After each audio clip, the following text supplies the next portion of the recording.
आज मेसमध्ये आपल्याकडे एकही पालेभाजी नव्हती. चला आज आपल्याला दुधीवरच काम चालवावं लागणार आहे. त्यासाठी दुधी स्वच्छ धुवून घेतलेला आहे मी आणि त्याच्या साली काढून असा कट करून घेतला आहे आणि किसून घेतला आहे चांगला किसणीने. आता कुकरमध्ये आहे ना मी तेल नाही टाकलेलं, फक्त ठेचलेलं लसूण, उभी चिरलेली हिरवी मिरची, बारीक चिरलेला कांदा, टमॅटो आणि किसलेला दुधी टाकलेला आहे आणि तेल न घालता हा चांगला परतून घेतलेला आहे. त्याच्यामध्ये हळद, मीठ घातलं, पाणी घातलेलं आहे. आता हा दुधी आपल्याला थोडासा शिजून घ्यायचा आहे तसाच.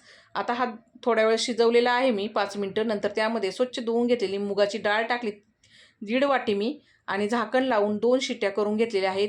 दुधी आणि डाळ चांगला शिजलेला आहे. इथं कढईमध्ये तेल गरम करून मोहरी, जिरा, ठेचलेलं लसूण, लाल मिरची, कढीपत्ता, हिंग टाकून चरचरीत फोडणी तयार करून त्याच्यामध्ये दुधी डाळ टाकलेली आहे. उकळी काढून चवीपुरतं मीठ आणि मॅगी मसाला टाकून मिक्स करून बारीक चिरलेली कोथिंबीर टाकली.